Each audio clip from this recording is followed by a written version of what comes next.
So Tommy was a great guy. We always used to joke when we say, you know, don't hurt him, Tommy, don't hurt him. And we would say that because he was one of the nicest guys. You know, he would always smile.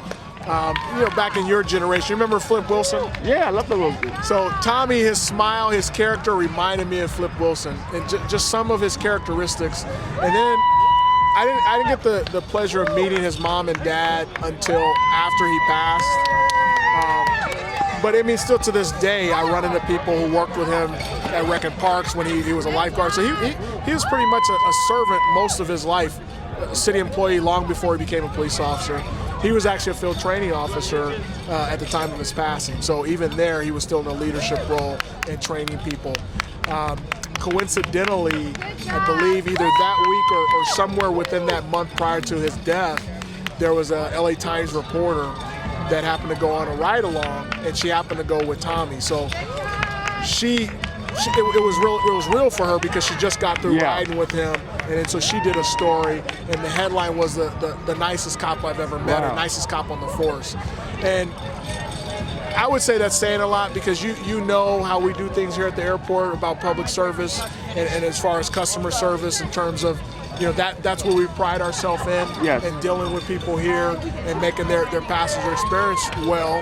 Because the way we look at it is, this may be the first time someone's met a law enforcement officer in the state of California or in some places in the United States.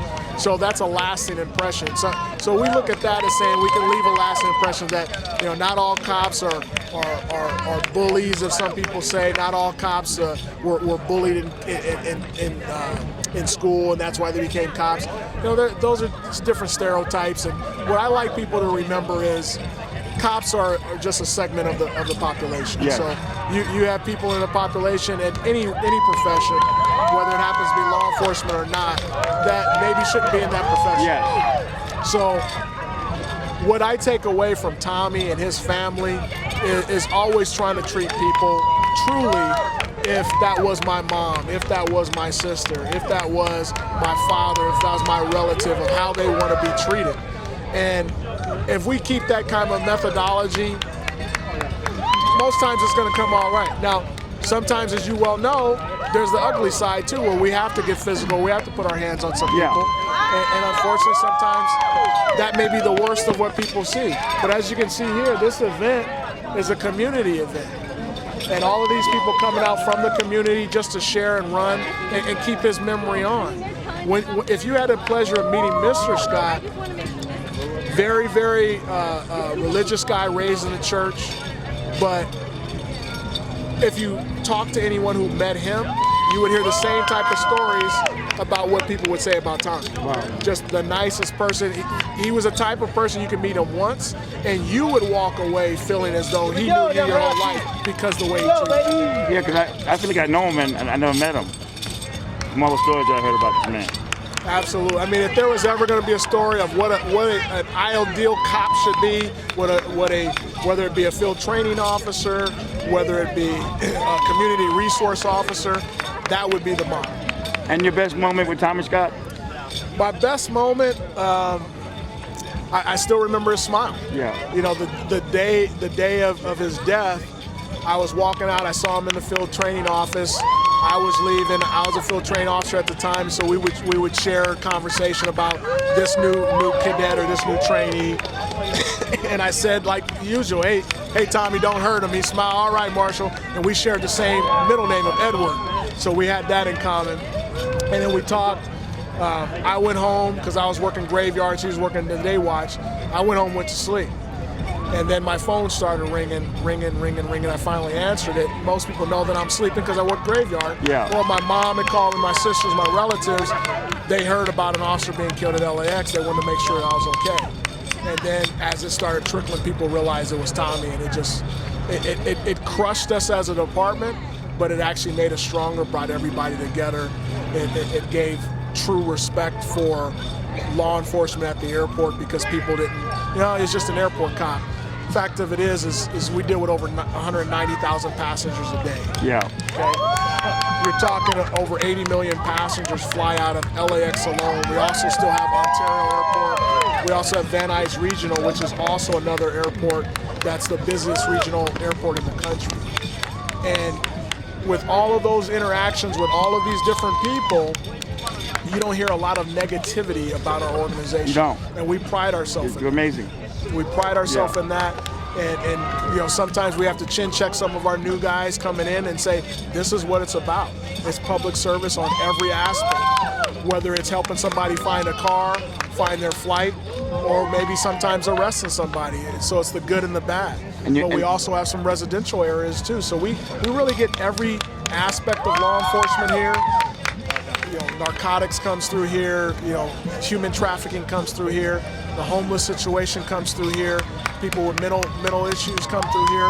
Everything is here. It's like a city within a city. We also have 55,000 employees that come through here that we have to deal with. So it truly is a city within a city. Because he was actually murdered by a homeless man, wasn't he? He had some mental issues. Yeah.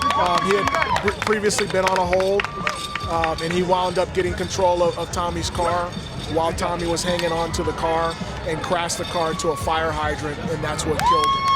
He then carjacked another vehicle and crashed that car over the fence line, and that's where our officers took him into custody. Do you think the city attorney will do a better job with the homeless folks that hang out at LAX? Because I know you have a new program called Operation Blue Image, and it seems to be working. It is, and that's the great work that these officers here are doing, is actually getting out there and getting together with the different chaplains, the other actual shelters, and actually going out and seeing which people want to find a shelter and which people don't want to find a shelter but maybe need transitional housing. Maybe you say, hey, you know what, I'm fine being where I am. Okay, that's fine, but here's the rules that you need to abide by and move on about their business. So there are some people that may prefer not being under a roof and may want that freedom. We're not going to infringe on that. Yeah. So we're trying to get place for people as all this modernization is going on and doing a $15 billion expansion. You can't not overlook that necessity of dealing with the people here. Yeah. Marshal McClain, you're doing a great job. Thanks, great event, and thank you very much for what you do. Thank you for what you do. Okay. Appreciate it. You're welcome. Give a hand for Mrs. Scott.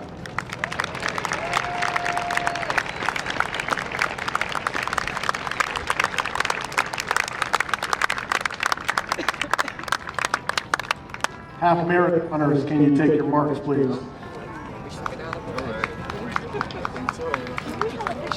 Oh, yeah. Hi, Miss Scott. I never met your son, but he was a great man. Yes. That's why I had to show up today. I'm so glad you did. We miss him a lot, and he always said that when you have someone that does the ultimate sacrifice, people that follow can be just as great and motivated to do even more. And we are so proud and so blessed and blessed, yes. And blessed to be safe. Yes. Be safe, because there are so many problems now, and their safety is so important. I appreciate the support I've gotten from the LAX policemen. They've been right here beside me the whole time. Yeah. And you know, Tommy's father died December 4th, Wow. So 2016. So it's been really hard, but this is a beautiful session.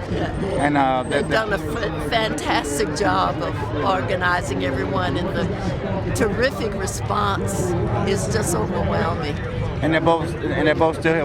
They're both still here with us. Yes. You know. I'm sorry. They're both here still. They're with us still. They're with us. Oh, yes, Yeah. yes. They'll be forever in our hearts. Yes. Forever in our hearts. Okay, thank in you. Our thoughts. We love you. Thank you Thank so you. much. Bye-bye.